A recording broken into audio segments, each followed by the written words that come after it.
निश्चितपणे आज आपले दिवंगत नेते प्रमोदजी असतील, गोपीनाथजी असतील किंवा या मुंबईच्याही जडणघडणीमध्ये ज्या सर्व नेत्यांनी खूप मोलाचा सहभाग दिला, अशा सगळ्यांना खूप आनंद होत असेल भारतीय जनता पक्षाची ही विजयी वाटचाल पाहताना।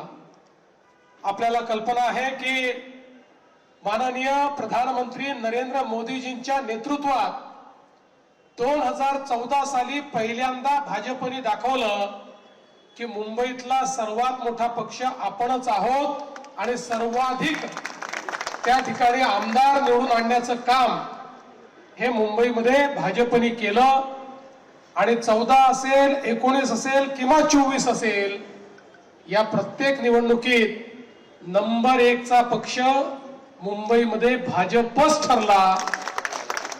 मागच्या महानगरपालिकेच्या निवडणुकीमध्ये 2 जागांनी आपण थोडे मागे राहून गेलो, नाहीतर मागच्याच निवडणुकीत आपण महानगरपालिकेतलाही नंबर 1 चा पक्ष बनणार होतो।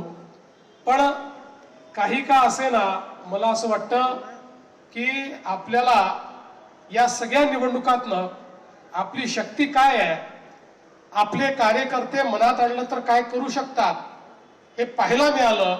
आणि म्हणून त्याच आत्मविश्वासाने आणि याच पदाधिकाऱ्यांच्या कार्यकर्त्यांच्या भरोशावर आपण या निवडणुकीमध्ये आपल्या मित्र पक्षासह मैदानामध्ये उतरलो। आणि मला अतिशय आनंद आहे की मुंबईच्या जनतेने आपल्या विकासाच्या अजेंड्याला त्या ठिकाणी पूर्ण समर्थन दिलं आणि मुंबईमध्ये एकट्या भारतीय जनता पक्षाला 89 जागा दिल्या। खरं म्हणजे काही जागा फार थोड्याशानी राहिल्या आपल्या, 5 मतांनी, 100 मतांनी, 120 मतांनी। त्या जर जागा आपण आणू शकलो असतो तर याच निवडणुकीत शतक आपण पार केलं असतं।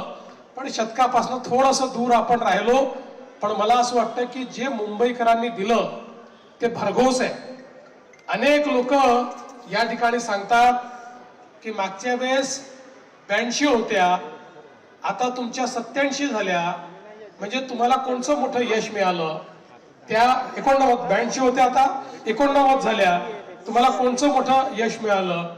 त्या वेड्यांना हे समजत नाही की तेव्हा 227 जागा लढलो होतो आणि 82 आलो होतो, आता 135 जागा लढवून 89 आलो। भारतीय जनता आणि आपण बघा, एकट्या भारतीय जनता पक्षाला आपण लढलेल्या जागांमध्ये जर मतदान आपण बघितलं 45% 45%। आणि आपल्यानंतर जर उभाटाचा विचार केला, आपल्यापेक्षा 30 जागा जास्त लढूनही ते 27%वर आहेत, 27%वर। म्हणजे याचा अर्थ काय आहे?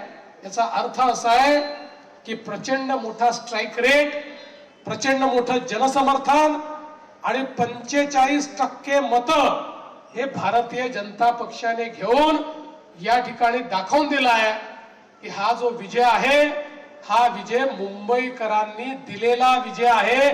मुंबईकरांचा आशीर्वाद आपल्याला मिळालेला आहे।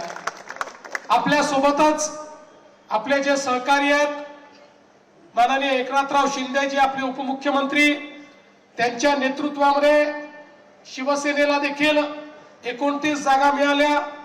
त्यांच्याही काही जागा अगदी थोड्या मतांनी त्या ठिकाणी पराभूत झाल्या, अन्यथा त्यांचाही स्कोर यापेक्षा मोठा राहिला असता। पण भाजप आणि शिवसेनेचा आपण विचार केला तर पूर्ण बहुमत हे आपल्याला या ठिकाणी प्राप्त झालेलं आहे। आणि विशेषतः आपल्या 89 सीट्स याकरता महत्वाच्या आहेत की गेले 3 इलेक्शन जर आपण महानगरपालिकेचे बघितले तर जो सगळ्यात मोठा पक्ष होता त्याला 89 सीटा कधीच मिळालेल्या नव्हत्या। त्या भारतीय जनता पक्षाने कमी जागा लढवून देखील या ठिकाणी मिळवून दाखवलेल्या आहेत। आणि म्हणून अनेक प्रकारे आपला विजय हा कसा कमी होईल असाही काही लोक प्रयत्न करतायत, त्याची काळजी करायचं कारण नाही। खरं म्हणजे आज आपण पाहू शकतो कुठलाही एरिया तुम्ही बघा, सगळ्या एरियामध्ये भारतीय जनता पक्षाला मतं मिळालेली आहेत. सगळ्या समाजाने भारतीय जनता पक्षाला मतं दिलेली आहेत. भाषेच्या पलीकडे, जातीच्या पलीकडे प्रत्येक समाज हा भाजपच्या सोबत उभा राहिला आहे. आणि विशेषतः जे लोक मुंबईतल्या मराठी माणसाला आपली जागीर समजत होते, त्यांना हे लक्षात आलं, मुंबईचा मराठी माणूसही विकासासोबत आहे, भाजपसोबत आहे.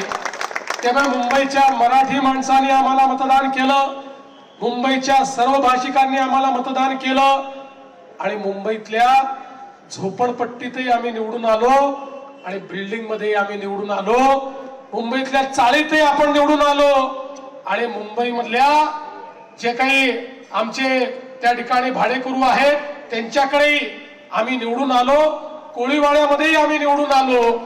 असा एकही भाग नाही की ज्या ठिकाणी भारतीय जनता पक्षाला यश मिळालं नाही. सर्व स्पर्शी आणि सर्वव्यापी अशा प्रकारचं यश हे भारतीय जनता पक्षाने मिळवलेलं आहे.